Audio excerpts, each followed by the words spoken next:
down. All right, everybody, welcome back for our fourth episode of Sports on High, where we are taking a expanded look at the sports world. In studio right now, we've got with us the shadiest of all, really, Brady. Come on, we're doing an intro here. Exactly. That's why I'm trying to be appropriately ready for the intro. Okay, well, we got the shadiest of all Bradys. How you doing over there, Brady? Getting properly motivated for the show, All right, properly Sitting here, motivated for Sports on High. I get it. something just natural about three ACC teams at the top of the NCAA bracket. 3 ACC teams with number one seed, you say? Yeah, but hey, then we'll get there. Yeah, we will. All right, and from Chicago, we've got Rich. How you doing, Rich? Oh, fantastic. Just enjoying everything. It's spring here, just about. Just enough to get everybody excited. And with spring, we got the NCAA tournament. I wanted to ask you two a question. Okay. Because obviously you two know that I don't watch sports the same way that a normal person watches sports or even thinks about it. Yeah, you've definitely got a different view of things. So sometimes I need a little help. What is actually important in the sports world? Like, what is going on? What do they talk about on ESPN? Because I can't anymore. I don't really know. I don't follow ESPN as much as I used to. I listen to my podcasts all day long to give me my information. So I don't know. What are they talking about? What is important, Rich? I don't know. Does anybody watch ESPN anymore? This is the point I'm trying to get to. Like, since ESPN is no longer Dan and Keith and, Stuart Scott and Van Pelt and all these guys in SportsCenter running for 12 hours in the morning, what has ESPN become? Seasonal. Seasonal? During basketball and hockey season, they have specific people that they roll out, and they have their experts and their commentators that they trot out for that particular season. And then, when basketball and hockey season go away, Barry Melrose and Doris Burke go fucking back on vacation, and fucking they go over to their football people, and fucking Shefty goes back to fucking 60 hours a week on SportsCenter, and fucking Mel and fucking Todd are fucking doing their fucking stupid draft bullshit for fucking 15 hours a day. And, and then when that's over and it's fucking, football season's over, then they fucking roll right back around into fucking basketball and hockey season. So you sprinkle in a little Tim Kirkton during the summertime for your fucking baseball tonight, and fucking there you go. So what you just said is I could check Twitter while on the toilet for 5 minutes a day and get everything that ESPN shouts? You're absolutely right, and that's why ESPN is a dying network, and they won't admit it. Well, ESPN gets how much of their information from people that are predominantly on Twitter? This is true. I mean, half the time when you see ESPN people on TV quoting something, it's a Twitter source that they're quoting. Right. So when was the last time one of these so-called experts actually taught you something? that sports science thing they did on ESPN a couple years ago, where they had that one douchebag like breaking down the physics of a football tackle and making the mechanics of making a baseball throw and shit like that. That was actually kind of educational. Okay, so one time a few years ago. Yeah, I just don't understand the yeah. point of it anymore. I don't. It's a highlight reel. It's not That's even pretty good much. at that. That's pretty much all it is. It's just a fucking an hour-long highlight reel that resets.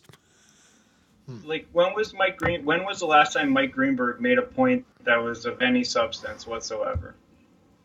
Back when he was still working with Golick, at least. Probably before that. I've missed the whole point of it. I want them not to treat me like an idiot, and I don't think anybody that actually cares about sports wants to be treated the way they treat everybody, and therefore ESPN can suck a fat dick. Well, I mean, they have their real sports news shows. They have their outside the lines and the sports reporters and shit like that, where they try to do serious sports news. But SportsCenter is what it is, and they know that. They know that their flagship program has basically become a running highlight reel. I don't know. I want more. So let's give the for people sure. more. Let's give the people what they really want. Twitter is on fire with the same shit it always is about this NCAA bracket. They say Duke has the easiest draw. Have you looked at the brackets? I have not. Brackets are fresh. I've been in the studio since they came out. Yeah, here, hold on. Let me actually just pull up the create a bracket thing here on the fucking website. Let me ask you this. Do you think most of the people on Twitter actually have watched all of these teams play? All right, let's see. In Duke's side of the bracket, Brady, let me ask you. Have you seen LSU play a game yet this year? No, I have not. So could you judge them as a 3 seed? No, I could not. Nor could I tell you if Yale is even worthy of being in there, even though I think they won their conference tournament, so they got like an automatic bid. I feel like Michigan State could be a challenge. I feel like if anyone could knock off Duke, it's the Izzo.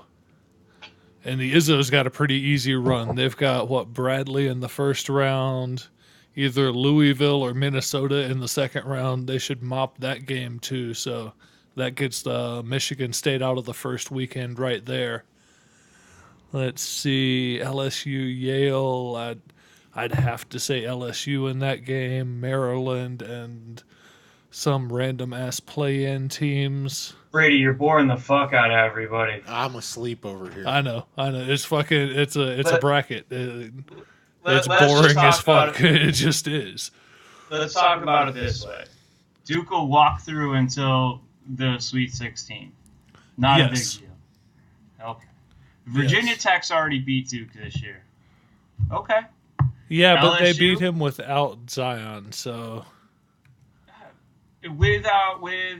Everybody's making a big deal about Zion missing games. Now he's back.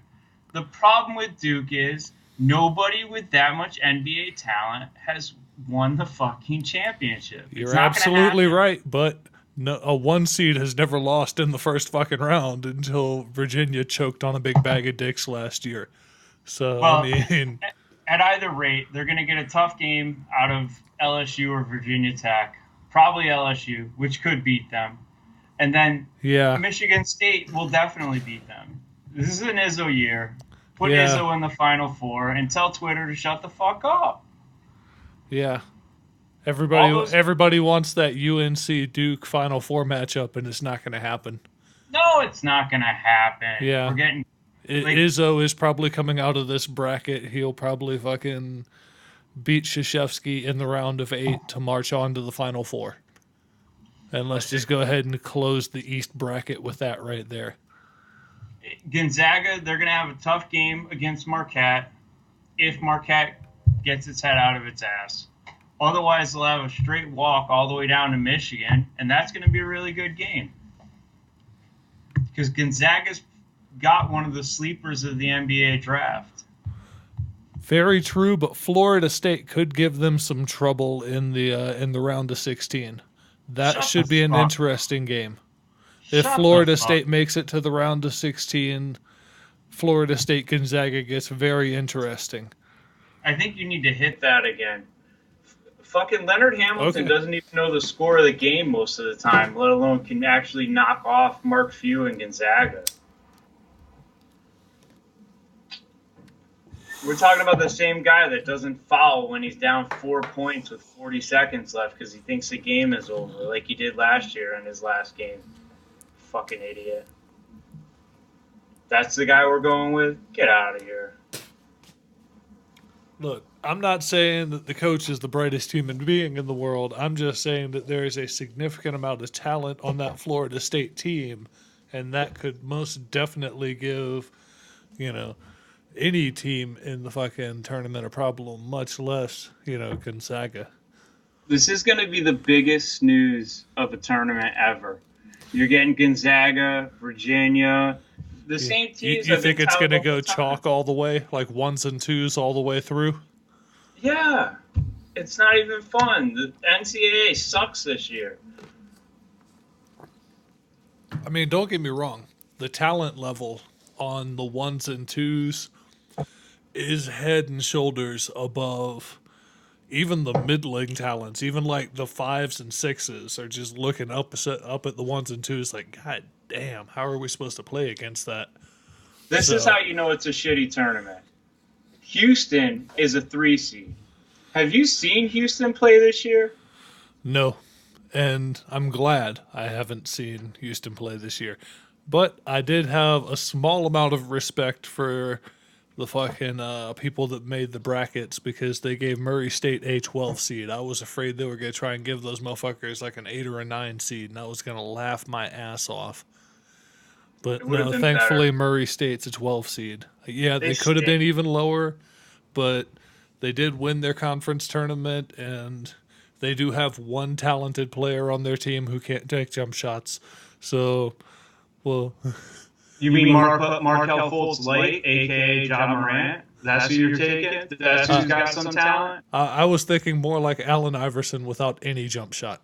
Not even No, like he- Allen Iverson before he got to the NBA and learned to jump shot. I'm talking like Allen Iverson with like no jump shot at all. No, Like he's Markel slash and Fultz. dash, and that's it. He's Markel Fultz. That guy doesn't have a jump shot. You're telling me I should get excited for Markel Fultz? Get the fuck out of here. No, you're absolutely right. And yeah, they'll probably lose in the first round to Marquette, as they should. The most exciting game is going to be North Carolina, Kentucky. That is going to be a damn good game.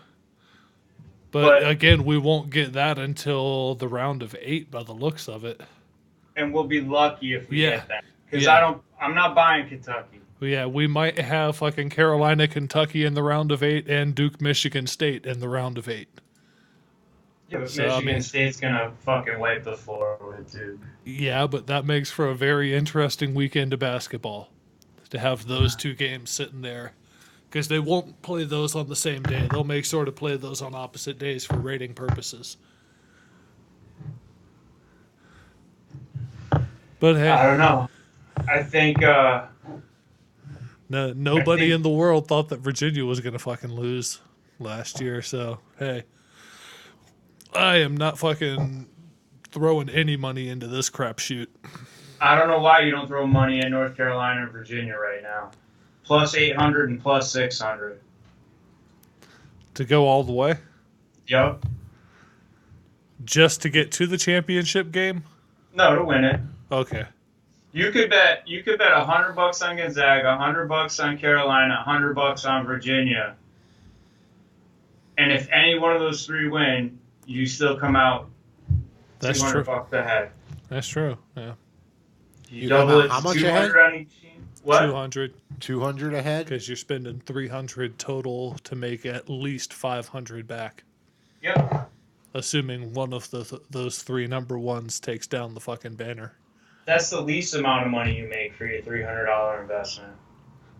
Yeah, didn't you say one of them was plus 800? So I mean, you'd make 500 back on that. That's Virginia. So Yeah. minus the 300. Yeah, so you'd You- make 500 on Virginia winning. If Gonzaga wins, you make 200. If North Carolina wins, you make 300. Eh, Now, make those numbers as big as you want. Add the zeros or double it.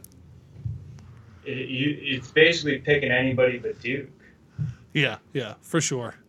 But I think we've covered about all we can on this ACC or NCAA tournament. So we're going to take a gambling segue here and wander over to the fact that some moron in Vegas decided to make the Browns the betting favorite to win the AFC North this upcoming season.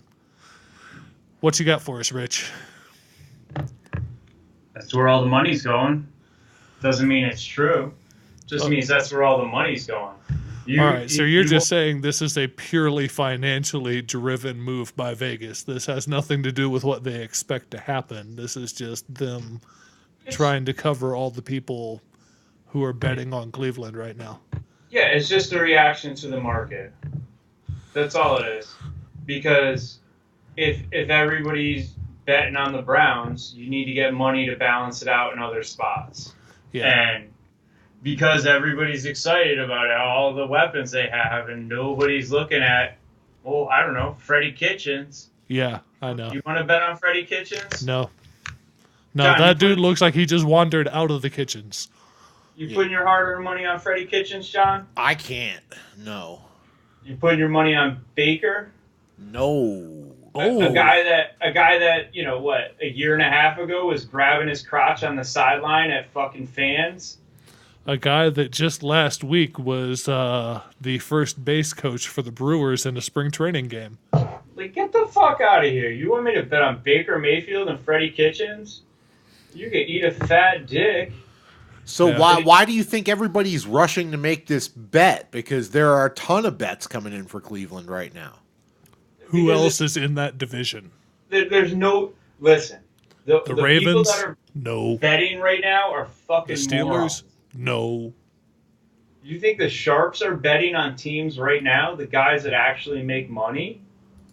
Oh, They're hell not- no. No, these are all impulse bets right now. The Sharps wait until right before the fucking season starts when they have all the information they can have.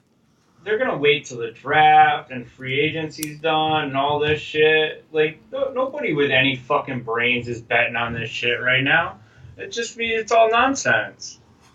The man Like- makes a very valid point. Let's see. This is like GMs talking before the draft about, oh yeah, we want to take this player, we want to take that player. Oh, this is all fucking smoke and mirrors right now. Yeah, the Cleveland Browns are plus 1,400 to win the Super Bowl. Right alongside the Chicago Bears and Los Angeles Chargers and ahead of the Philadelphia Eagles. Well, I would bet the Eagles before I bet any of those other three fucking teams. I also feel like a little bit of this might tie into Rich's theory about getting the hype up in Cleveland. That's all it is. So that they can get to, let's just say, the very end of the third preseason game, and then fucking Baker Mayfield gets his knee destroyed on some play, and fucking he gets Alex Smithed in the middle of the fucking field, and then and then all the hope just flees out of Cleveland like a great ocean of roaches that the lights just got turned on. Wow. I like that this generation doesn't call it a Theismann. Now it's an Alex Smith. Well, I mean, you got to be a little more current. No, like nobody listening to podcasts knows who Joe Theismann is. Yeah, that's possibly true. That's not true. I listen to podcasts. I know who Joe Theismann is. Didn't he try and hit on a lot of girls? No, that was was that Joe- was that Joe Joe that Namath? drunk on the That side? was Joe That was Joe Namath. Namath. Thank you, on Yeah. the sidelines, hitting on the sideline reporter in a very drunken manner. You're so pretty. I'm just fucking with you. You guys know he's an average quarterback. Let me ask you a question. What you got? Let's bring this all back to my main man, John Dorsey. Yeah. Yeah, His only job as general manager was of the Kansas City Chiefs from 2013 to 2016, right? Okay. true. Okay. How many Kansas City Chiefs have been arrested in that time frame? All of One them? moment. All of them? At most of them? Whoops. Like, who in their right minds thinks that John Dorsey knows how to pick players that aren't going to fucking implode? This guy has an eye for guys that beat girls, kick girls, get in trouble nonstop. So he just has a long-standing habit of saying he'll take the talent over the character. John Dorsey is a guy that all he does is bet parlays. He wants to win big, so he risks medium-sized money to try and win big. And guys that bet parlays all the time, you know where they are? They're fucking the jackass that's broke, driving a beat-up Ford fucking Fiesta, and then parking it outside of Vegas and having to fucking catch a cab to the casino because he can't drive his fucking Bentley up to the front door and valet park that shit.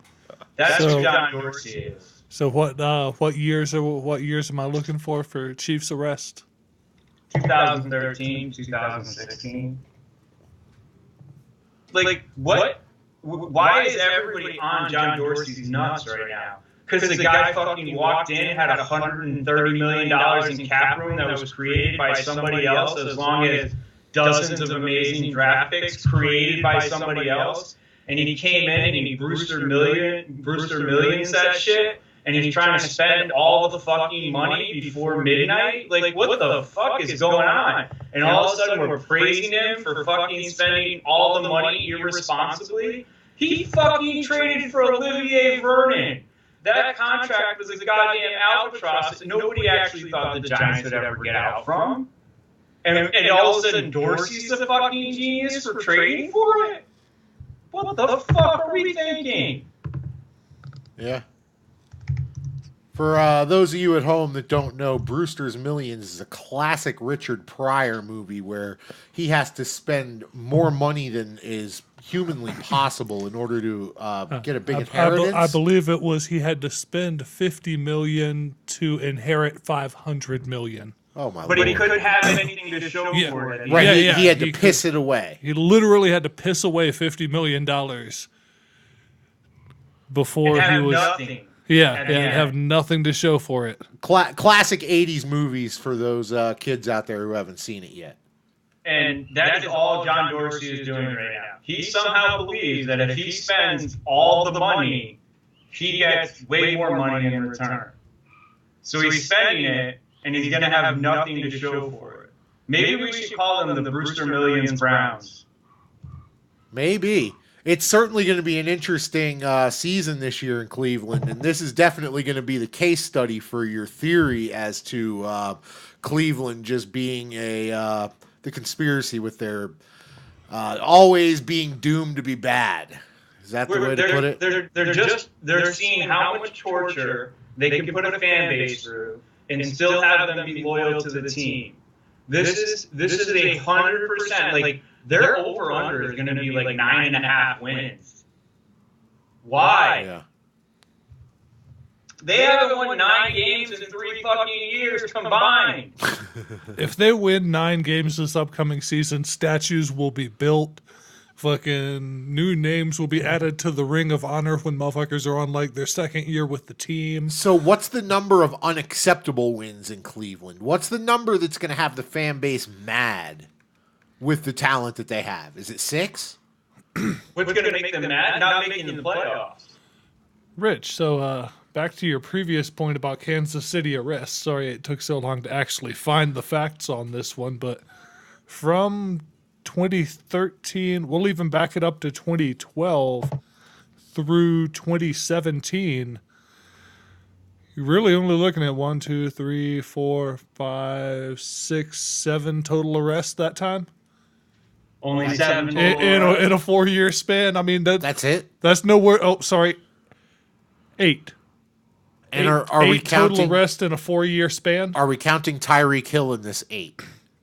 No. This is Roy Miller arrested in 2017, Demetrius Harris arrested in 2017, Kasim Green arrested in 2017, Justin Cox, Sean Smith, Dwayne Bowe back in 2013, and Javon Belcher and Donald Washington in 2012. That's all of them. Exactly. This I think that's all counted as 2018. Because it's all on their arrest date. Well, that should count on his. He should get it. All right, so I'm calling it, 2 a year at least? Yeah, 2 a year over a 4-year span. That's no worse than the Bengals. Okay. If you have a better arrest record than the Bengals, you're doing all right. That's the bar we're setting? Are you worse than the Bengals? Yes. Are you worse than the Bengals? If you're worse than the Bengals and the Raiders, then yes. Then Now, is this the Bengals during the height of the Pac-Man arrests or what?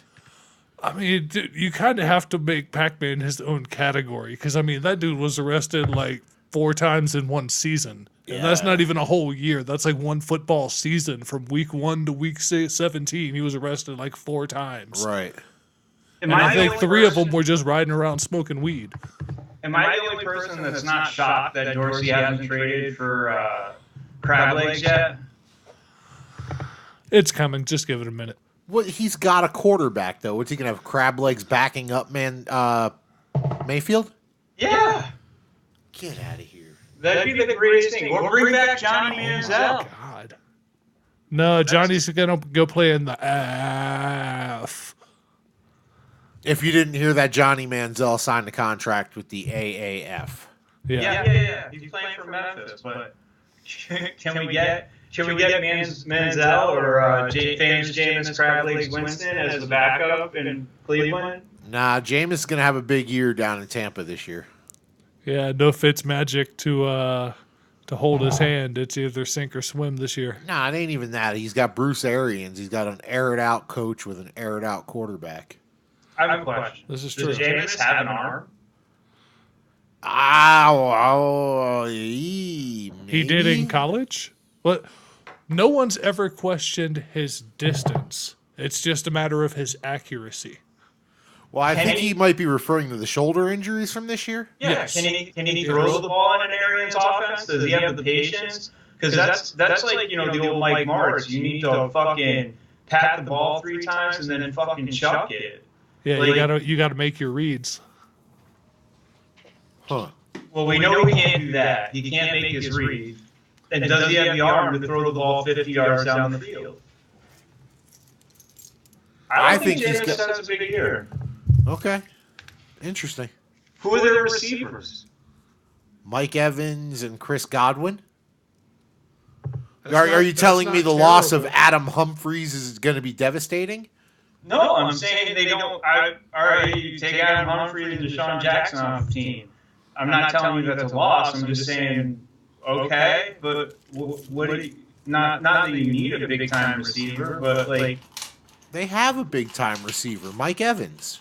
Mike Evans isn't a deep receiver. And Mike Evans needs somebody to actually get the ball somewhere near him. Yeah, he's the jump and go get it guy.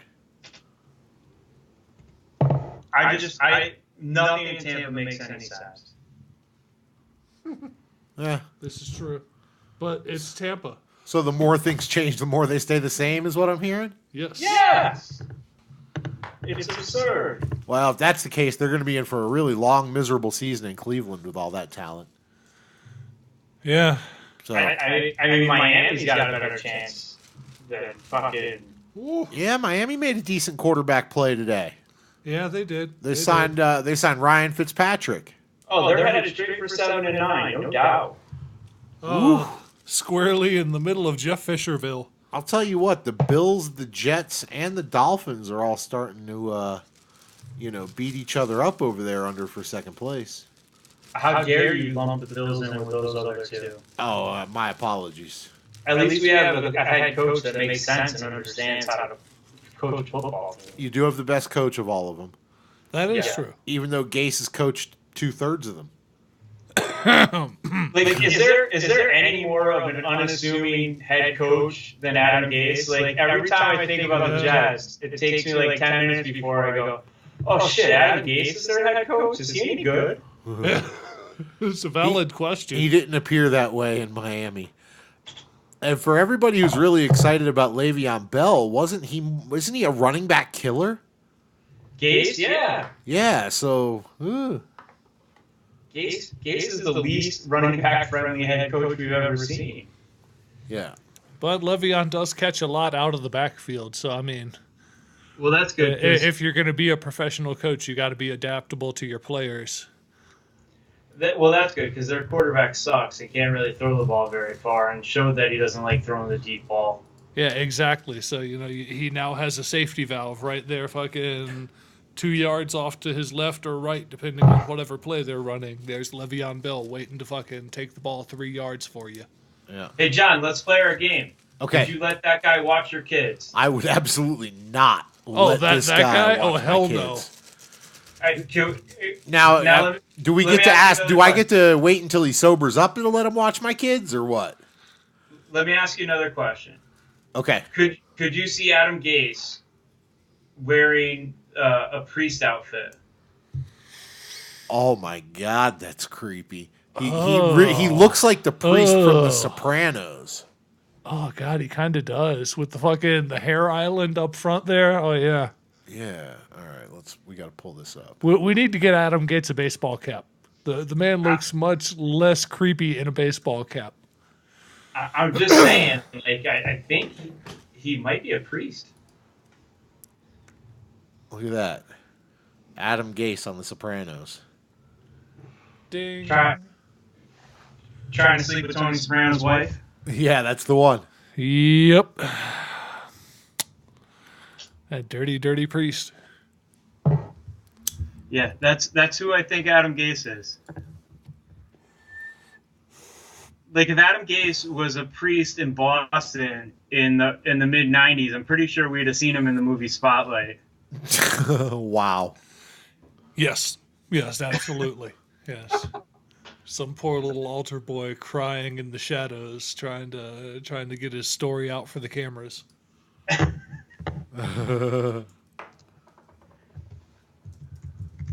Oh my god. The NFL is a fucking joke. It's run by a bunch of fucking idiots. Yes, but it continues to entertain us year in and year out, and so we tune in to our national non-secular religion that is the NFL. Wow. Like, are we all aware that the Saints are going to start 2-2? Yeah, for sure. Well, no, we are absolutely for certain that they are going to start 0-2, and then rip off 2 really quality wins, and then probably trip and fall on their dick at 2-2. And probably go on like a 3-game skid. End up like 2-5 halfway through the season. Maybe 3-5. Maybe they pick up an extra win in there somewhere. Well, it's going to be fun. But here's my other thing. And it's somewhere between the NBA and the NFL. Why are fans burning jerseys? You know, that's the new thing. Anytime a fan feels betrayed by a player, they just go straight to the grill. Yeah, I don't get it. Like, you spent money on that jersey. You Yeah. spent a lot of hard-earned money on that jersey. And not a whole lot of the money that you spent on that jersey went to the player. A little bit of it did. But the vast majority of the money that you spent on that jersey went to the company that made it, and a little bit to the NBA as a kickback, or to whatever league you may have been burning that jersey from. You know, you're not fucking hurting anyone but yourself by setting that shit on fire. So when I put lighting jersey on fire, there's a Michael Vick jersey being lit on fire from 11 years ago on YouTube. And I gotta feel like this is going to be close to the original, right? Yeah, this might be where it started, but I feel like you could probably trace it back even further this may have just been like the first time that camera phones and the internet was involved in it. There have probably been people burning players' jerseys ever since there have been players' jerseys. Let's be for real. I do want you to know that if anybody ever wanted me to get me a Ron Mexico #7 Atlanta Falcons jerseys, I would definitely wear that. Okay, who's Ron Mexico and why is this? Wait, you don't know who Ron Mexico is? I have no idea who Ron Mexico is. Brady, do you know who Ron Mexico is? Nope. No, he's gonna have to go to Google. Please Google who is Ron Mexico. Okay. It'll be entertaining for you to find out this way. And once you find it, I'll explain a little more. Let's see if Brady's face starts lighting up when he realizes who. Who is Ron Mexico? John, you don't know who Ron Mexico is? No, I genuinely have no idea who Ron Mexico is. I assume he's an Atlanta Falcon football player. It's one of my favorite stories of all time. Okay. Brady, have you found it? He's found Hold something. on. This is his digging face. He's intrigued too. Yeah, hold on. I think I found something. Hold on. Does it pertain to Michael Vick? And there's a picture of Michael Vick in a Falcons hat next to Anthony Weiner and someone named Carlos Danger. So give me a second. This looks really Carlos interesting. Danger is my other favorite person. Is that the Anthony Weiner that showed his wiener to some interns or something? Yes, when Got Anthony his wife Weiner, kicked off the Senate? when Anthony Weiner used to check into hotels to, have sex with other women, he used to sign into the hotel as Carlos Danger. Oh, that is fucking awesome. So I'll enlighten you as to who Ron Mexico is while Brady keeps looking. John, if you could Google it for the fans to see too, that would be appreciated. Absolutely. So while Michael Vick was an Atlanta Falcon, before he got arrested, he was sued by a young lady. This young lady was suing him for giving her a venereal disease. But the name that Michael Vick had given her was Ron Mexico. Weird Ron that Carlos Mexico Danger is the is white Michael person's Vick's Ron alias. Mexico. Wow. Okay, this is fantastic. Yeah, some woman told him that Carlos Danger is the best, worst pseudonym since Ron Mexico. And apparently Ron Mexico would kick Carlos Danger's ass in a battle. Wow. I think I just decided on what my team name will be in the league next year. What do you got? Ron Mexico? Is that it? Oh, yeah. Ron Mexico. Fantastic. Here's a Mike Vick number jersey with Mexico on the back. The NFL actually banned selling those. They stopped selling them once the story broke. Really? So this is Wow. So this was actually what you were talking about. Yeah, I'd rock the Ron Mexico. Yes. Oh, wow. I had season tickets to the Bills during this time, Yes. and I took my son to go see Michael Vick play. When, obviously before the dog thing, when he was like the Michael Vick experience. We went and watched him play in Buffalo, and they were selling T-shirts in Buffalo with Michael Vick in a sombrero banging a donkey. And it's one of my greatest regrets that I never bought that shirt. That's kind of awesome. I'm going to need you to say that again because I was actually looking on eBay at Ron Mexico jerseys, which there were none. I believe he said this was a picture of Michael Vick in a sombrero banging a donkey. They were selling those T-shirts in Buffalo when they were playing the Atlanta Falcons after this story broke. Oh, my God. That's fantastic. It ranks right up there when I came to a Cubs game and Albert Pujols played for the Cardinals. And they had a shirt, and you know how the Cardinal sits on the bat in the St. Louis Cardinals shirts? Yeah. Well, instead, the bat was a little more precariously placed, and the shirt said the Cardinals take it in the Pujols. I regret not buying that shirt as well. Wow. That's such a natural joke, too. I mean... But look, there's a hottie with a Ron Mexico Eagles jersey. Nice. I think everybody should own a Ron Mexico jersey. Yeah, I think we should get them sent in from overseas. They get them pretty cheap over there, don't they?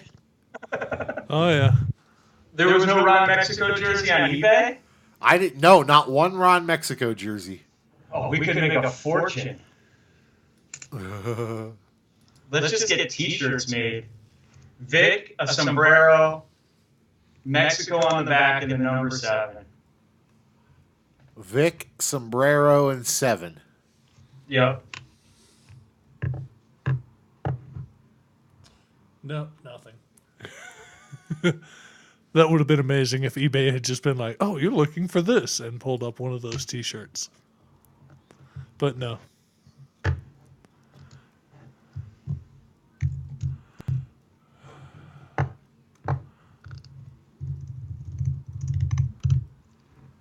See, this is where the internet really needs to come to life and get us what we need. Because I can't believe that you can't get a Ron Mexico T-shirt anywhere. You can get a Hello, My Name is Ron Mexico t-shirt. Yeah, there's just nothing for Ron Mexico on eBay at all. I mean, could we get a Ron Mexico and Carlos Danger for president 2020?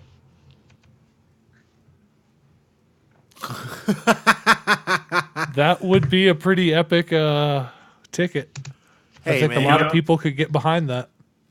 I could just see the long signs now. Mexico Danger 2020 for president.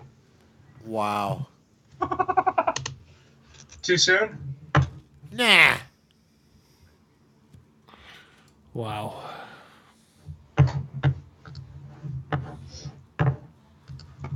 But anyways, Yeah, moving on. What other NFL things do we have to get over? My point being, I don't understand why people burn fucking jerseys. Are people so stupid? Because then they just gotta go out and buy another jersey and give the league that just fucking hurt their feelings more money. Yeah, no, they definitely don't have any consideration. They're just angry and in the moment.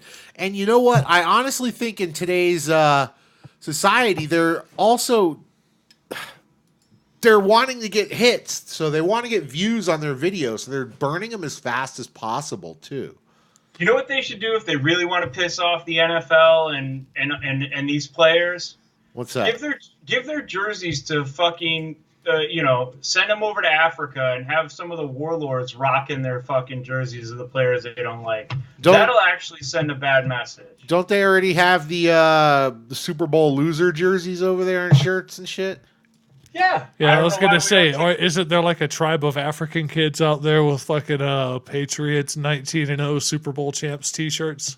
Wow. Yeah, but isn't that the speech you want to give if you're a coach before the Super Bowl? Hey, you want some kid wearing your fucking shirt in Africa? Win the goddamn game and the Americans will wear your shirt. It's a valid point. That's a pretty simple motivational speech, but I feel like that speaks right to the heart of the matter. You want some warlord rocking your fucking Rams Super Bowl t-shirt? No. Fucking score more than 3 points. Wow. Don't get out coached for 3 quarters and then try to show up in the fourth quarter and make it interesting and fail. I think, John, if you made Ron Mexico and Carlos Danger for president 2020 t-shirts, we could make a killing. We're gonna have to go to the presses with that. I know a guy who makes t-shirts too, so I think we can make this dream a reality. I would buy one. Brady, could we get you to wear that shirt around town? I'm sorry, I live in a fairly, let's just say, ethnically diverse neighborhood, and I don't think I could get away with wearing a t-shirt that said Danger Mexico across the front of it in my neighborhood. I just don't think that's something that would be a good idea for me. Maybe we could soften the neighborhood up by starting with a sign in the front yard. No, I don't think that's gonna help. Oh, okay. I'm just trying to think outside the box. That's all. We're just kicking some ideas around, Brady. Yeah. When I lived in Connecticut before I left, I was running a couple restaurants, and in our office of one of the restaurants, we got a giant cactus balloon. I had seen it on my way into work at the places that sell the fruit baskets, right? Okay. And so I made my girlfriend go in and buy the cactus. It had a sombrero on it, and it was a balloon. And I put it in the bar. I named it Carlos Danger because this was like 6 years ago, right when the Wiener stuff was going on. And then I did a scavenger hunt that night at the bar for people to take pictures and find different stuff. And the final one was do a shot with Carlos Danger. Wow. And then when he deflated, we taped him to the door of the office and put his name on the door. Way to not let that joke die. Yeah, really. It's just a true story. I care about these things. Carlos Danger and Ron Mexico are important people, and the world needs to know who they are. Like, you guys would consider yourselves pretty big NFL fans, and you didn't even know who Ron Mexico was. That's true. Yeah. I mean, don't get me wrong. I knew Vic was out there under an alias doing sketchy shit, but I didn't realize he was calling himself Ron Mexico. Can we get the 30-30 on Ron Mexico, please? That would be awesome. I think it would have to be wrapped into the 30 for 30 on Carlos Danger too. Like it could be just a 30 for 30 about both of them. Best pseudonym stories of all time. Yeah, well, I mean, I got the title for you right there. It's Dick Jokes and Dog Fights: The Story of Carlos Danger and Ron Mexico. Really, and you've got to imagine there's easily going to be 11 minutes of content to talk about Mexico and 11 minutes of content to talk about Danger. Oh, easily. So you could fill a 30 for 30, no problem. Yeah. You really only need like 22 minutes? 22 minutes? 23 minutes, if that. Okay. Yeah, like 23 minutes plus commercials. Now I feel like you're nitpicking me, but okay. No. It's got to be right there in that 22 to 23 range because each commercial break is like 2 to 3 minutes, and there's 2 or 3 commercial breaks every fucking show. So Right. you always end up about 6 or 7 minutes of commercials into a fucking show, no matter what. Awesome. I mean, Could we nothing please would just be- get away with that shit? Could we please go to like the British model of TV where they just put the commercials at the beginning or the end and they let the show play in its entirety and not interrupt the fucking show? Never, that will never happen over here, just like affordable health care. Yeah, I know. So speaking of pseudonyms, was the biggest story that we've heard in a while about Aunt Becky? Poor Aunt Becky just trying to take care of her kid. Her the dumbass fact fucking no college admission having fucking kid. And rich ass Aunt Becky was just like, you know what? I happen to know somebody that knows somebody that knows somebody, and So, what did Aunt Becky do wrong? She just tried to bribe someone to get her kid into college? How's that work? what? Aunt Becky did wrong the same thing that everybody else that gets in trouble did wrong. She got caught. Okay, Yeah. yeah, I got that. She got caught. Here's what I don't understand. How come nobody's making a bigger deal out of this? That there was an entire company that she went to. Like, she typed into Google, bribe my kid into college, and a fucking company that specializes in this shit came up. It wasn't like her and Felicity Huffman got together with the other people in the PTA whose kids were a bunch of fucking morons and were like, how do we get them into schools?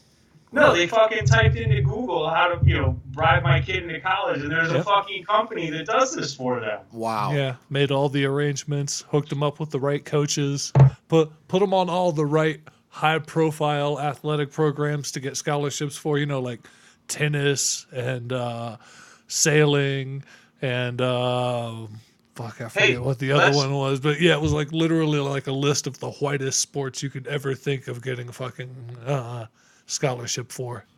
Here's where you're wrong. There was a fucking Division I football scholarship in the mix of this. Really? I had not seen that. I had seen like a bunch of, like occasionally track, but yeah, mostly like fencing or sailing or fucking tennis or, just some of the shit that, you really associate with athletic excellence in college, Well, the big one for Aunt Becky was crew. This company Yeah, actually crew. photoshopped the kid's head onto somebody rowing crew. And the football scholarship that they gave away, which maybe this gives credence to that kickers are not football players, is that Division I scholarship was for a kicker, which explains why the fan base had no idea that it wasn't an actual person on the fucking team. Wow. Yeah, because no one in the fan base gives a fuck who your kicker is.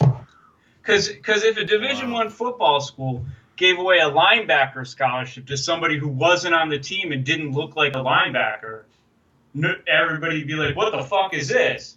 But if it's a kicker, no, who fucking knows what a kicker looks like? Like, you got people like that kid that signed with Miami this year who looks like, He could be fucking Lou Ferrigno's son. And then you got guys like Sebastian Janikowski, who's fucking Who drinking looks a like 12-pack before the game with a beer gut. Yeah, like he eats Yeah. a couch for the off season.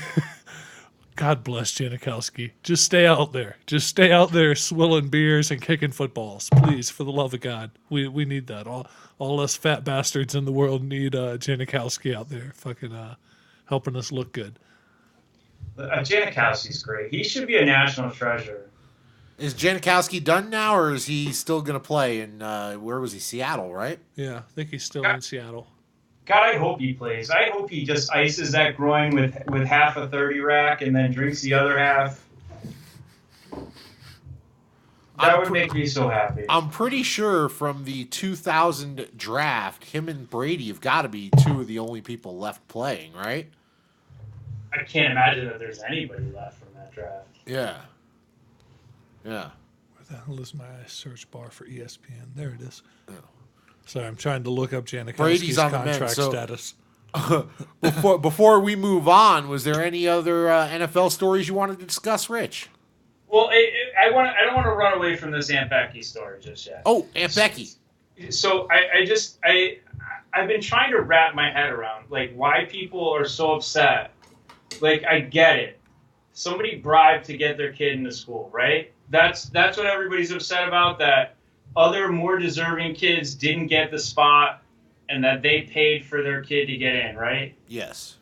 Am I missing the outrage about it? Oh, no. It's crazy. It's a bunch of people that can't do that are pissed off that somebody else has the means to do it.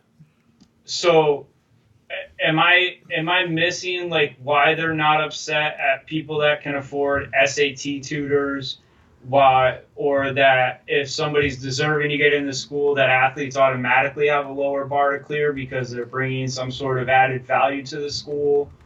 Like, I don't understand why you can't bribe your kid's way into a school, because I would assume that most schools have academic qualifications for getting in, is so that the person goes to the school, they learn the knowledge from the school, they graduate, they go on, and then they give money back to the school. Like, isn't that why a lot of these schools have it? They're not doing it for the love of teaching. Most of these institutions are there to make money. Yeah. And so you want the people that have the biggest option to return money to the school to keep enhancing the school.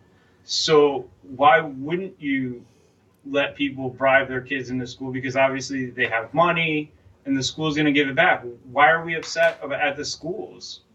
Like, if you want your kid, like, college isn't for everybody. And I don't think, personally, if I had to do it all over again, I wouldn't go to college. Everything I need to learn, I can learn from YouTube. And I can demonstrate it in real life and be able to get any job I want. Sure. So if school, and then you also have, okay, so this school is a school you can bribe your way into. Well, guess what? If I'm a different person, I'm not sending my kid to that school. Sucks for them. Guess who's not going to that school? The fucking big-time athletic recruit, because he doesn't want to go with those people. He's going to go to a different school. Like, just let that shit work itself out. Now, Not to mention, a lot of employers know, it's kind of like the old Arizona State thing, like it's like, oh yeah, you have a degree from Arizona State, so what? You had a paid babysitter for 4 years while you got drunk. Exactly. Like, let the market figure it out for everybody. It'll be okay. You can still send your kid to one of a billion other schools. Who gives a fuck? And I love how they were like trying to bribe their way into like the best schools. Like they weren't even trying to like just like sneak their kid into an average college. They were like, no. Cal. We're getting little Timmy into Cal and Yale and USC and fucking like all these like top shelf schools. It's like, dude, know your role. You're gonna get caught doing some dumb shit like that. If you went to like a mid-major, you could have fucking snuck your kid in no problem for fucking half the price. But this is also why we shouldn't have to have certain number of sports programs in school. Because you know what would have prevented this? Not having a fucking crew team that only costs the school money and doesn't bring any money into the school. Like, just fucking drop crew as a goddamn sports program, and you won't have this fucking problem. Tennis bringing you in any money? Then fuck tennis. Golf's not bringing you in any money? Fuck the golf program. It shouldn't fucking matter. Do people pay? Does the school make money off it? Then don't fucking have it. Bam. Yeah. Yeah. Well, And since when has bribing schools to take a kid ever not existed? Oh. Like, every fucking major school I know of has a booster program, has, you know, people that donate money to the school, legacies at all the fucking Ivy League schools. Right. Do you think George Bush was the most qualified fucking person the year he got into Yale? Of course not. No, but his daddy made sure that shit happened. Yeah. Oh, but we're not going to complain about that now? No, it's something. It's like it's one of those things that's been going on forever that people just get upset about now. It happens. It comes and goes in that cycle. Yeah, I mean, there's always been the good old boy network. The rich motherfuckers taking care of rich motherfuckers. That's always happened, and people have known about it for years. It's just that they get outraged, and then they find something else to be outraged about, and they forget about it. That's what Twitter's for. This is the I'm problem. so pissed off about this until I see something else that pisses me off, and then I completely forget about that. This is a bigger problem with our culture today. It's this call-out culture. Nobody wants to fucking get ahead on their own merits. They want to fucking call people out and they want to tear them down. And they figure if they drop enough bodies on the ground, they can crawl over the top of them and stand on top of them and then say, look how fucking great I am. And it's so fucking stupid. This is what the FBI needs to be spending its fucking money on? Investigating Aunt Becky? Who gives a flying fuck? See, I don't think they were investigating that particularly. I think this was more their athletics probe in respect to other bribification that was going on. And I think they may have just kind of stumbled into this along the way. Okay, so I have an idea. Hey, FBI, why don't we go talk to Aunt Becky? Let's sit her down and let's explain what really needs to happen. Say, hey, we understand that some shit went down. We don't want to fucking spend any more money on this. But you have lots of money. Enough to have paid this guy to get your kid in there. So here's what you're going to do. You're going to set up a scholarship program, and you're going to put 100 kids through this fucking school over the rest of your lifetime to make up for the one kid you bribed your way into. Now let's take all those fucking parents with all that money, and let's create scholarships rather than spend FBI money and fucking the United States money to fucking prosecute these goddamn morons. Let's fucking give them a little water torture, and let's make them fucking do some goddamn good with it. Wow. Are you okay with that, Brady? Are you okay with the water torture? Yeah. I can't see a reason not to. Fantastic. All right, we're on board. All right, let's Colorado send more kids in. to college. Yeah. Water torture the kids into fucking college. That's what I say. All right. And how about we get on to a less water torture-y kind of subject, but still slightly torturous. And how about Russell Westbrook getting suspended after getting his 16th technical foul of the season? I fucking love Russ. Here's another t-shirt. Can we get a t-shirt that just says I'm with Russ? And then let's fucking hand them out to people that sit in the front row of games that Oklahoma City's playing. Because this whole fucking situation is the most ridiculous thing. It's the dumbest shit I've ever heard. And for anybody that wants to give Russ shit, like, I'm sorry, but fuck you. What if I paid that guy's boss, that asshole in the stands, let me pay his boss some money so that I can sit in the cubicle next to that guy, fucking research his life and heckle him while he's at work. Like, I don't think he's going to like the fucking stuff I have to say to him. But if he gets up and yells at me, we're going to videotape it. We're going to fucking blast it all over the place. And he's not going to get a dime more for it. But I'm going to pay his boss, and then I'm going to go harass him. And that guy's, am I right? Okay, well, you know what? I could start a whole YouTube channel of paying people's bosses to sit at their work and heckle them until I get them to fucking explode on me, and I'll be a goddamn billionaire. I'm with Russ. So I'm with Russ. Tell that guy you're gonna beat his ass, and then do it. I got nothing against Russ keeping the fans in line, but I mean when he's arguing with the refs, dude, the ref's there to officiate the game. The ref has no bias one way or the other on the court, allegedly, and he is just there to officiate the actual progress of the game. Like, you don't need to be fucking yelling at refs if they see some shit different than you. You don't need to be fucking getting up in their face trying to intimidate refs and giving you calls and shit. You can't tell Russ that, Brady. Russ is like the dude from Jerry Maguire, the Cuba Gooding Jr. He's all heart, motherfucker. And when you play like that, man, you can't help but yell at the referees. You can't help but be in people's faces. You can't help but turn around and threaten people when you get touched, I guess. Brady, let me ask you this question. Threatening 10-year-olds for touching him? Yeah. Brady, what is the point of sports on television? To distract us from the fact that our lives are kind of meaningless. No, to watch the sport at home so you don't have to watch it. It's to entertain us. Yeah. It's entertainment, right? Yes. Okay. So what is known as sports entertainment? Wrestling? Wrestling. Do you get mad when the wrestlers yell at the refs in the ring in the middle of a match? No, but the ref is kind of an actor alongside the rest of them, just kind of getting paid to play a part. I don't know that. Right. It's part of the show. It's part of why you're watching. Now you're telling me that more people aren't watching Russ? Russ is just playing his part.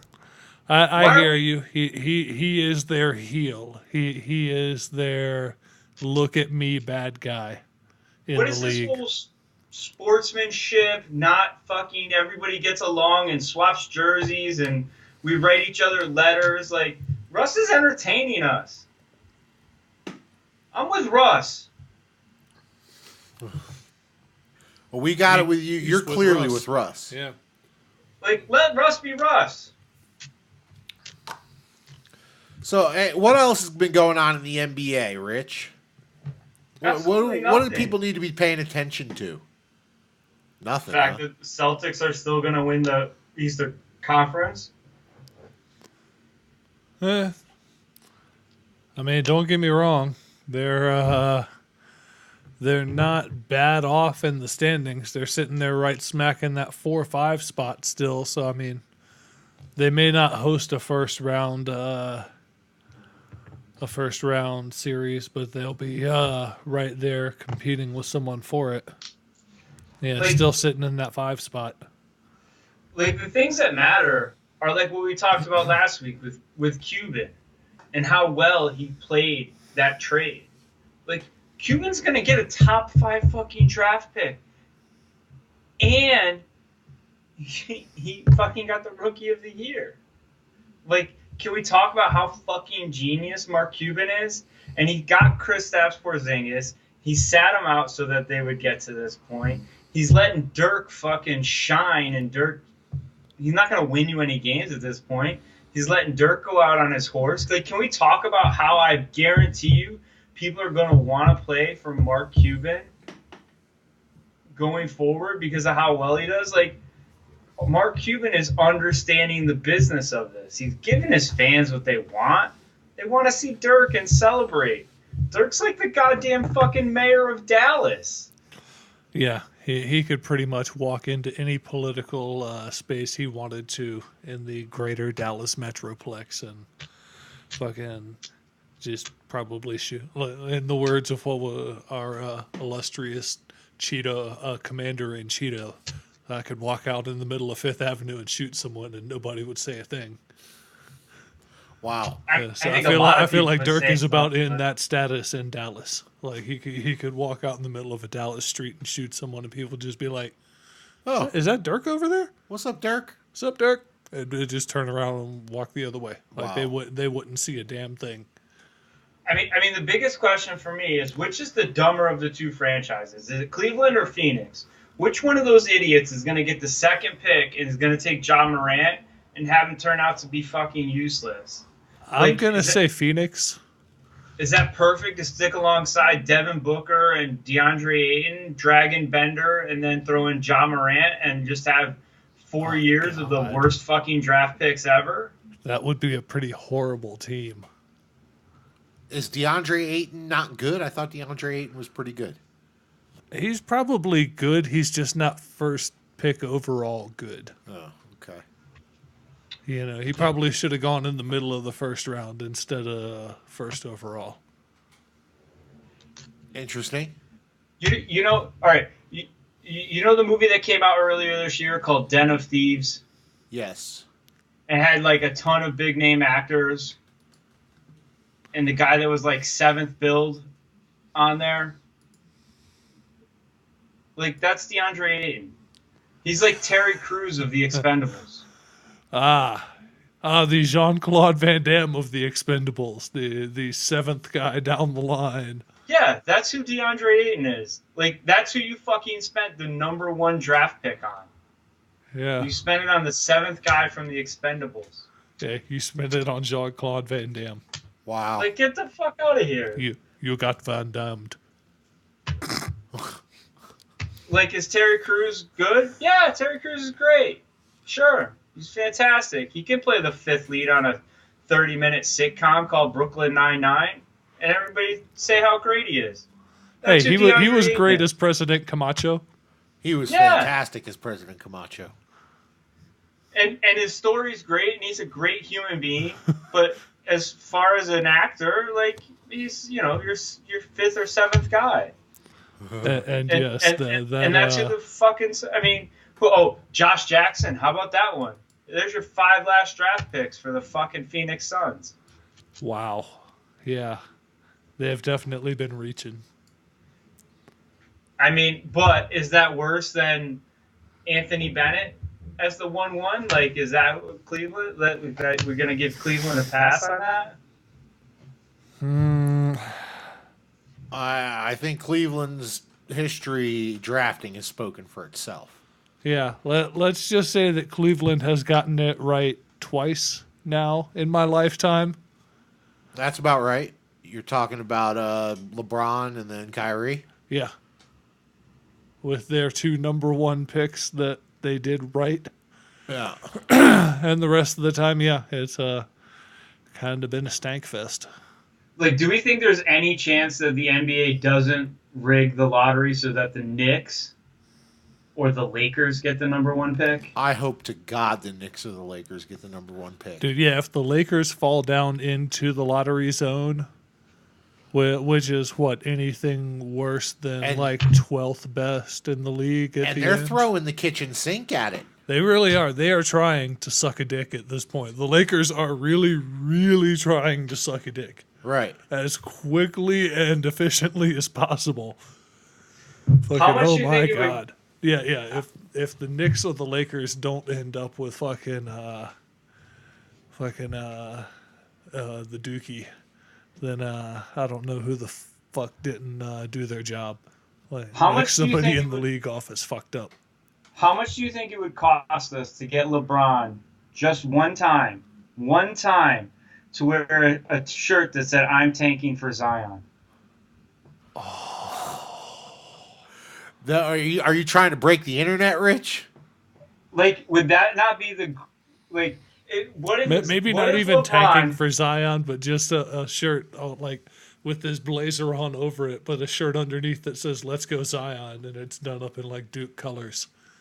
What if Clutch Sports signed Zion Williamson like they basically signed Cam Reddish, and then LeBron shows up walking into the arena with his headphones on and just a shirt that says "tanking for Zion"? Fantastic. Oh, the sports media world might explode, Yeah, that's must-see TV right there. dude. Fucking Do you think- Bill do you think Plaschke's LeBron- head would explode. Do you think LeBron would get fined for that? Yeah. Yes. That Yeah, would, yeah, that would he- definitely count as tampering. Yeah, I was going to say, if it was tampering for him to do what he did with Anthony Davis, it would definitely be tampering to be walking around in an I'm tanking for Zion t-shirt. God, that would be so magical. Oh, it would. Oh, like there are not words to describe how much joy that would bring my heart to see that happen. Oh, Let me ask you this crazy ass question.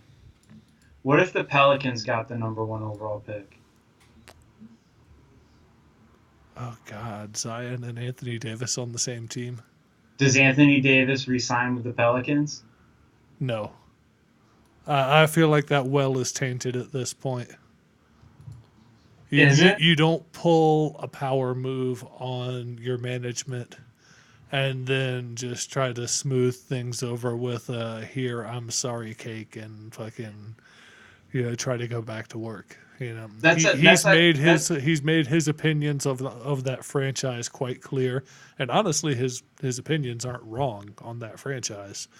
They are a shit franchise. Yeah, but Brady, that's a here I'm sorry cake on top of $50 million extra dollars that he can't get from any other team. You're absolutely right. The Supermax is nice, but when you're already making the better part of $300 million in that contract, an extra $50 million is nice, but is it worth being happy in your workplace? Let me ask you a question. If you can be happier in your workplace and make $250 million a year as opposed to $300 million a year, wouldn't you take happiness in $250? Okay. It's not $250 million.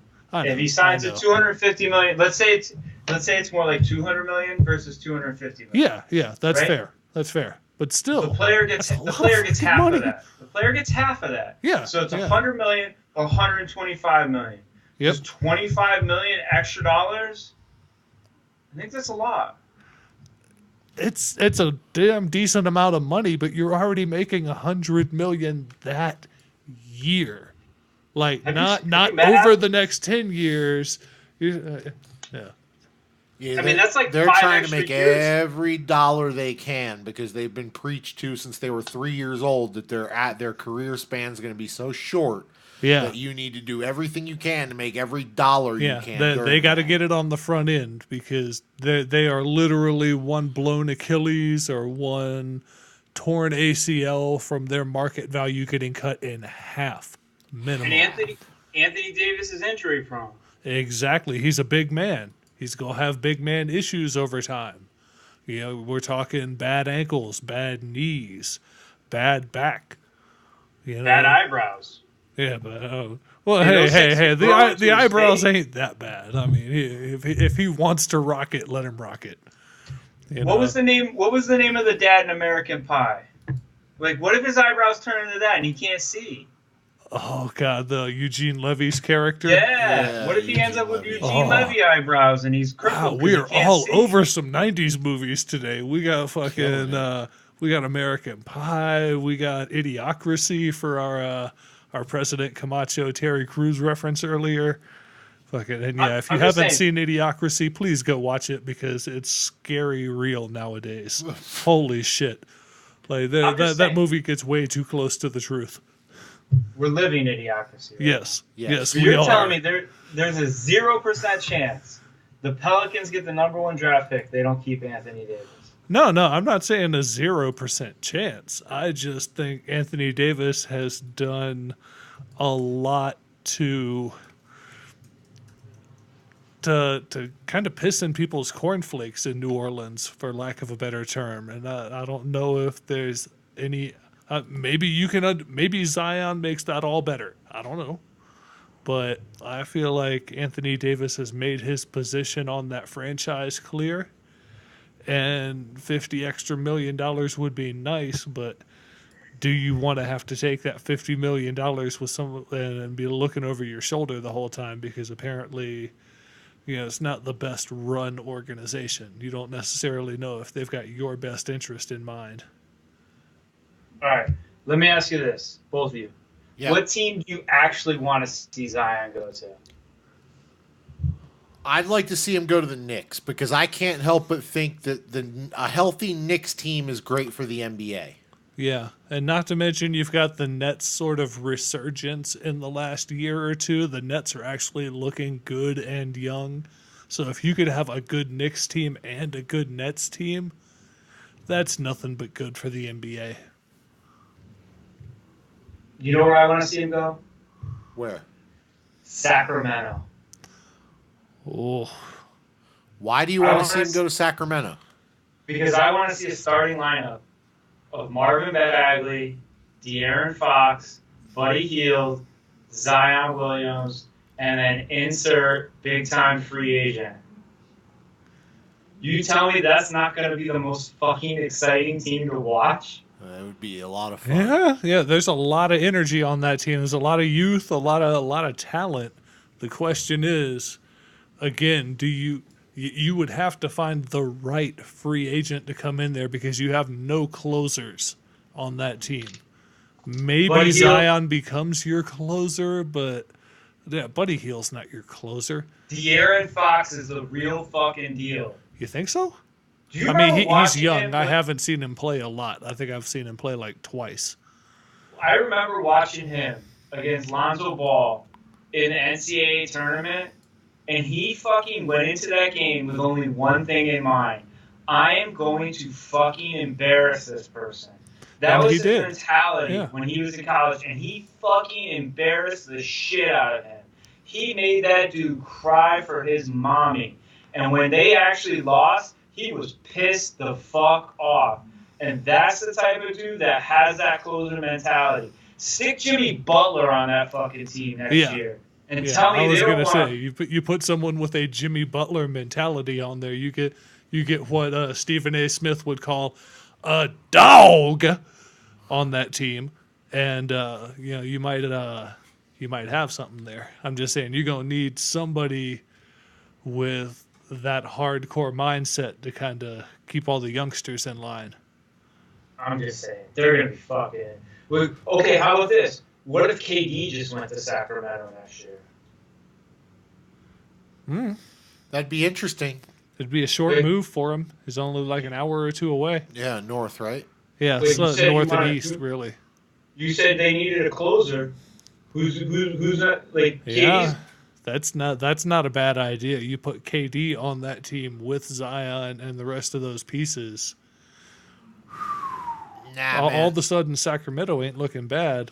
I'd love to see the dream scenario that everybody's talking about. I'd love to see Zion end up with the Knicks and Kyrie and Durant end up there, and then the Knicks overnight become relevant. They haven't been relevant since Ewing and Starks, and it's time that they get there again. Yeah, since like the early mid-'90s, the Knicks have not really been a newsworthy part of the NBA, let's just say. So let's get the Knicks some love and get them a slightly better basketball team. Those fans deserve it. Now- Let's get Spike Lee something entertaining to watch. If we want to get back to kicking on Knicks fans while they're down, Oh, yes. let's talk about James Dolan and Steve Ballmer. I'm learning that they have some sort of rivalry building up.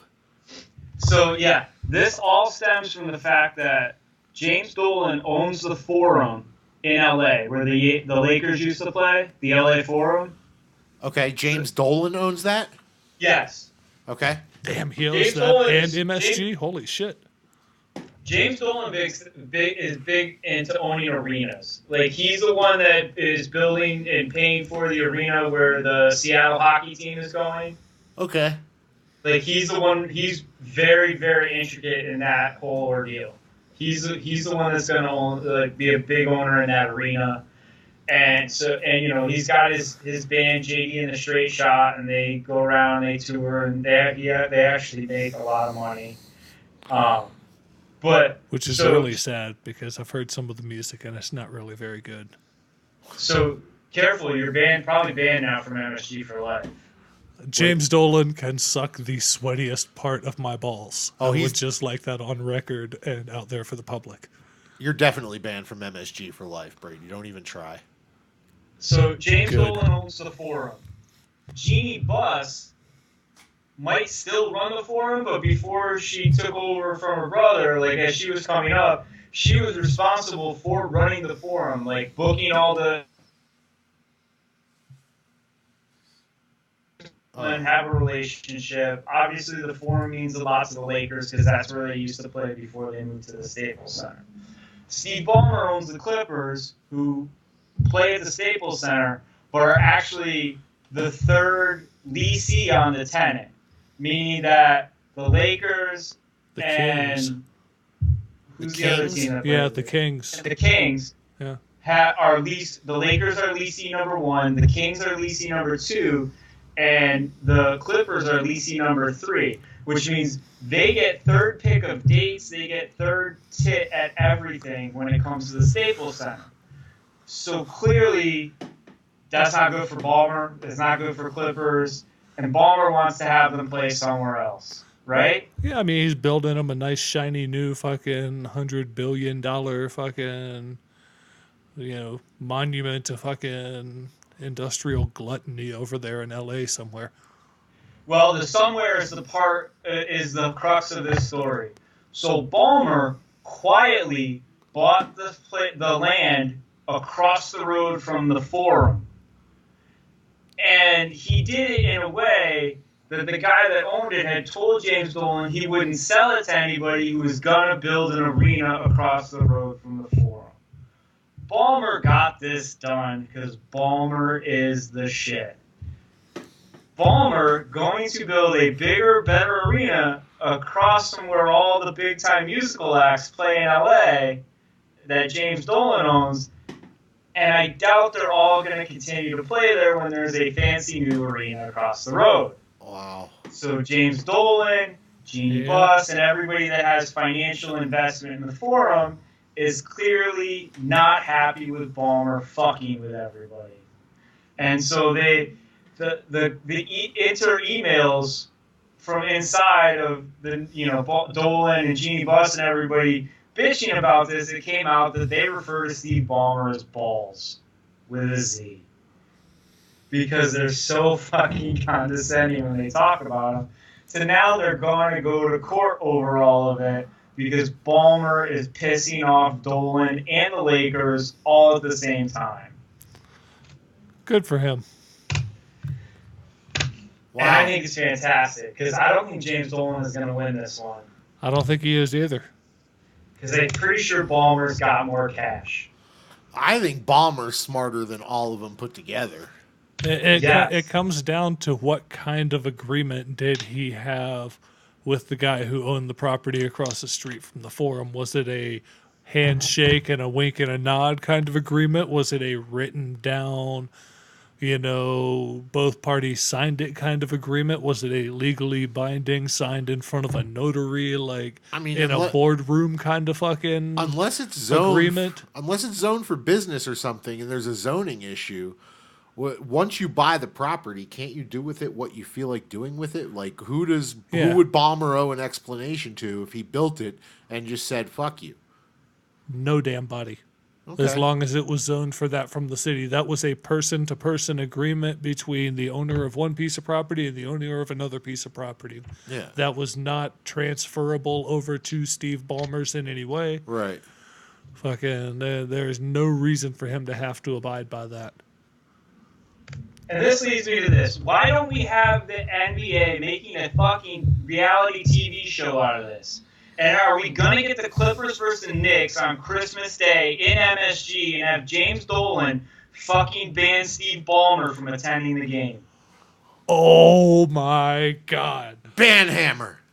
Called it right there. You heard it here first, folks. When it comes to your Christmas Eve matchup between or your Christmas Day matchup between the Clippers and the Knicks this upcoming basketball season of 2019-2020, fucking do not be surprised when Steve Ballmer is banned from attending the Clippers-Knicks games in MSG.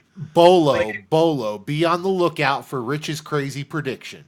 If Adam Silver has any sort of fucking balls, any whatsoever on him, he will have the Clippers playing the Knicks on Christmas Day in Madison Square Garden. and make those motherfuckers sit in like adjoining suites. Like to find some way to make sure that fucking Ballmer's suite is right next to the Knicks fucking VIP. Fucking Like, right there, fucking, so you can chirp back and forth over the fucking little dividers between the fucking VI suites. That's Like, fantastic. let me add, like, if I was Steve Ballmer and that game was scheduled, so you have, the opposing owner, there's an owner's box for the visiting team. There has to be, right? Yeah, there has to be like some designated, here's where we let the opposing team's owner rent this box every time. That way they can have security around it. They can have catering to, keep that place fully shined up. It's just much easier if they designate that ahead of time. So if I was Steve Ballmer, I would invite Charles Oakley, the dude that Steve Ballmer's just banned, and any other person that Dolan has banned from MSG, that Dolan's had a fucking beef with. Yes. I would throw them in my fucking entourage, and I would walk their asses right up to my fucking private box, and I would have them stand there and cheer for the fucking Clippers on Christmas Day. Oh my God, Charles Oakley in a Clippers jersey in MSG on Christmas Day. Wow. There might be riots. There might be riots. Wow. I don't know what else to say about that. Can we have this happen, please? Is that not the greatest fucking story of all time? Dude, I love this. We need to make this happen. We need to we need to hashtag Adam Silver on this particular podcast so that somehow it finds his way to him and he hears this shit, because this needs to happen. This and the frozen envelope for either fucking New York or LA, but I feel like he's already on that shit. Possibly. Wow. I love it. Like, if Adam Silver wants Dolan to sell the Knicks, you make that happen. You make that game to force Dolan into being a dick and having to sell the Knicks. Oh, yeah, because if you could just make Dolan to be that huge fucking Grinch on Christmas Day on national television. Oh, the PR. I don't know if you can scrape that kind of shit off your shoes. Amazing. And what if it's KD, Zion, and Kyrie for the Knicks, and Kawhi goes to the Clippers, and then they get somebody else, and they have all their young guys, and you have these feisty Clippers plus Kawhi, Madison Square Garden, Christmas Day. Damn. What do you think, Brady? There might be riots. I mean, we're talking Charles Oakley in a Clippers jersey, fucking Kawhi and them boys coming into town on Christmas Day against fucking KD all up in his feelings and Kyrie all up in his feelings, plus Zion and whoever else they still have on Boston or on the Knicks. Hey, you can sign me up for it. I'd watch it. Yeah, that's some must-see TV for sure. You'd actually get me to watch an NBA game if that was the case. A regular season NBA game that would be worth the price of admission, because exactly. You might have some serious malice in that palace. Awesome. Can we talk about that for a second? Because I've been thinking a lot about the malice in the palace with all the Russ stuff. What, somebody dumping a beer on Ron Artest? I mean, I'd be mad as fuck too if somebody dumped a beer on me while I was working. If the malice in the palace happens today, is Twitter mad at Ron Artest and Steven Jackson? Or are they mad at the fan that threw the beer? Oh, they are pissed off at the fan that threw the beer. I would say yes all the way around. I would say that Jackson and Artest going into the stands would draw the Twitter rage. But yes, the guy who threw the beer would be fucking Bartman for life. Fucking... There would be like video footage highlighting, like there would be Zapruder style film rolling the footage backwards in slow-mo, tracing the beer back through the air and being like, all right, so now we know that the beer must have been thrown from this row and this seat. So we know it was that dickhole right there. Let's say the Utah Jazz stay at the number 7 seed. Woohoo! Right? I feel like Let's the say Nuggets they can definitely finish take 7. out the Jazz. Let's say the Jazz finish at 7 and 6, 7 or 6. Let's do it this way because it's easier. Okay. The Jazz finish 6th, right? OKC finishes 3rd. And Russ has to go to Utah for the playoffs. And a fan or two throws a beer at Russ on the court. In Russ- Utah? No. In Utah. Utah is like Canada South. They are far too polite to go throwing beers at motherfuckers. Have you not heard the racial slurs that have been thrown out at Jazz games? They are notorious. Really? Yeah, I Notorious thought as they were the like worst fucking white arena. bread as fuck. Nope. Notorious as the Ooh. worst arena for that sort of thing. That it consistently happens there. Oh. It is 100% a actual possibility that it happens. If we get OKC, Oh. Utah playoffs, fans throw beers at Russ. Not one, but let's say two. 2 people do it. Are we talking during the game or like at the end of the half or at the end of the game as they're leaving the game and fucking... Fuck it. It doesn't matter. Does it matter? If they shout a racial slur and throw a beer at him after everything that's happened, and does Russ have the right to go into the stand and whoop that ass?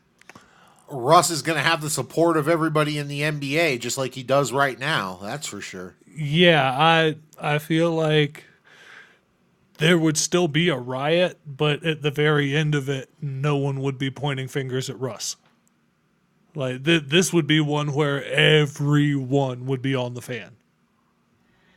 Because, I mean, we're not far off from that. OKC is 2 games back from 3rd, and Utah is 1 game back from 6th.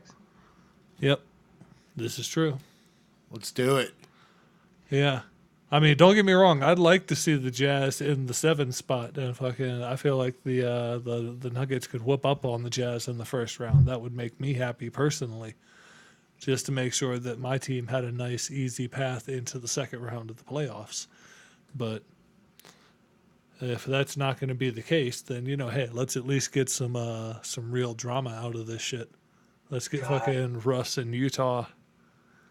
God, I want that so bad now. I want OKC Utah in the playoffs. Oh my God. Damn, Russ- it really is a clusterfuck in the West. Basically, from 3rd to 8th, you're looking at 3 wins difference. The Rockets you at imagine- 43. Could you imagine OKC up 3-0, up by 15 in Game 4 in Utah? Russ sitting on the bench laughing with 3 minutes to go. Oh, The and someone possible and just fucking- like a beer bomb comes in out of the fucking stands.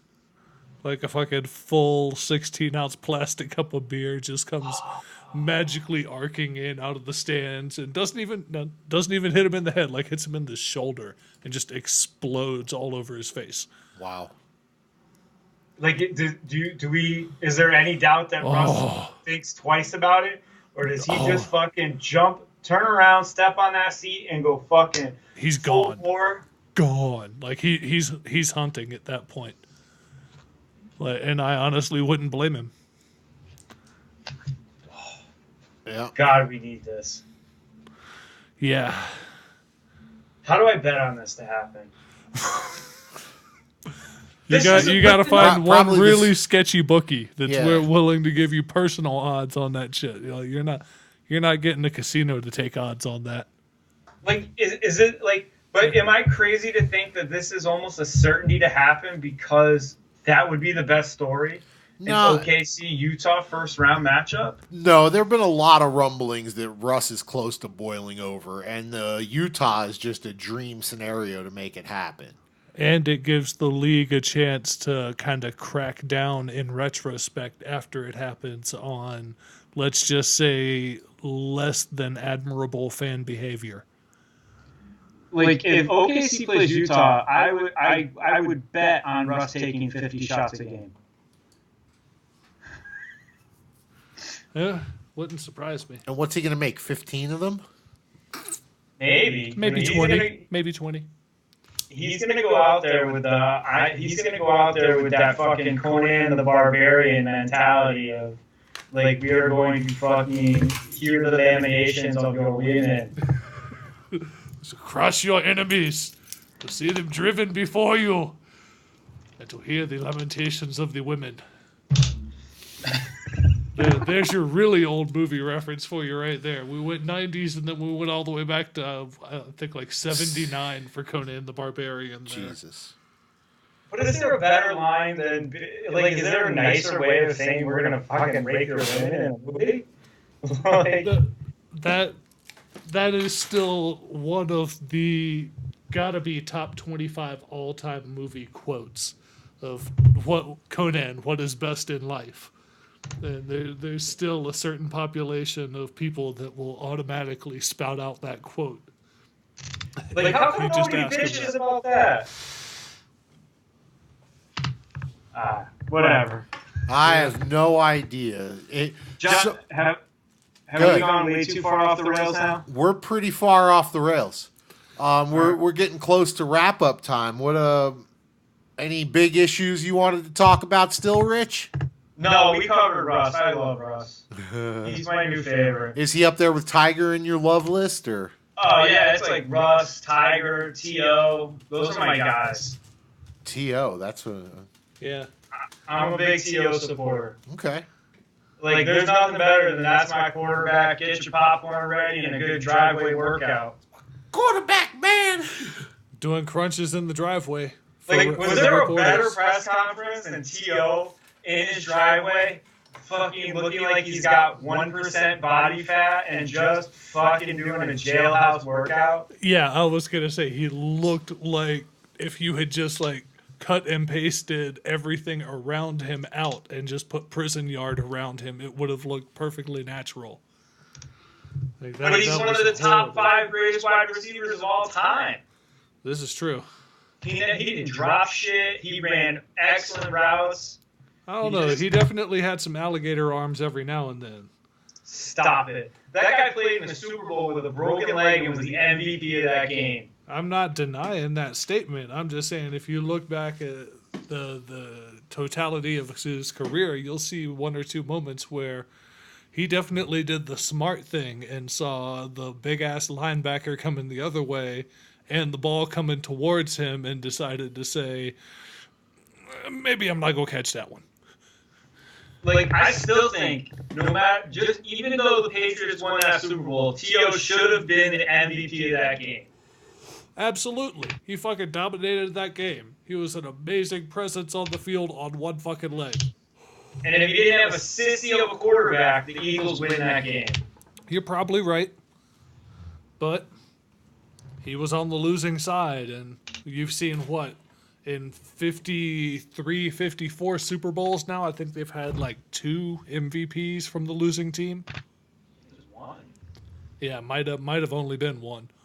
Well, T.O. should have been number 2. I mean, that's just how it is. All right. So, Brady, any last words? What do you got for us today? Anything you're figuring, or are you ready to talk about what you learned today? Well, I mean, the one thing I did learn today, and more I learned this weekend, is that there is still some Tiger left in the tank. Even after he had the horrible performance on Friday at 17 at the TPC, he definitely came back Saturday and played real fucking strong, and then played real strong again on Sunday. So I feel like there's still hope in that Tiger tank, you know. So Hope in the Tiger tank. Okay. Hey, Rich, what did you learn today? Conor McGregor is a fucking beast. McGregor's a beast. What did he do to earn this beast tag today? You see the first thing he did when he got out of jail? No. Fucking strapped on his heart monitor and went for a goddamn run in Miami with no shirt on.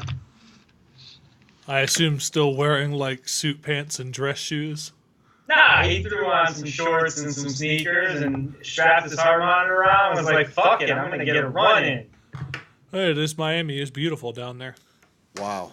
We got proper 12 commercials on TV now. Oh, yeah. Conor McGregor is killing that shit. All right, go get him, Connor. Damn right. All right, and I've learned the more things change, the more they stay the same. In the ACC, they have taken down 3 of the top number 1 seeds in the NCAA tournament. And I would imagine they got to have pretty high odds at the winner coming out of the ACC. Yeah. But I feel like everyone out there is saying one thing. What's that? Anyone but Duke. Anyone but Duke. People want to see everybody Zion loves win. you. I think people want to see Zion get there and lose. No, I think everybody wants Zion to win. You think so? I think so. I think everybody's on board with Zion. I don't know. I don't want Zion to win, but I find it very hard not to root for the kid. Like, he looks like he's having fun. He plays excellent team basketball. He's not a fucking ball hog like RJ Barrett. Like, Oh he no, he understands throws the some game. magical fucking dimes. Did you see that fucking bounce pass he threw? Fucking like 3/4 court bounce pass, fucking in time to his man at the far end of the court for a fucking lay-in. Yeah, he's just so much It was fun to watch. I gorgeous. think the whole world's rooting for Zion. Yeah. I'm rooting for Zion. Let's go, kid. Tear it up. So, that being said, thank you guys very much for joining us today. If you want to reach out to us, you can reach us at sportsonhigh@gmail.com. And, yeah, Brady's taking care of that on high part for us. Got you covered. Until next week, y'all have a good one. We're out. The champ is here! Brady's dying. He is dying.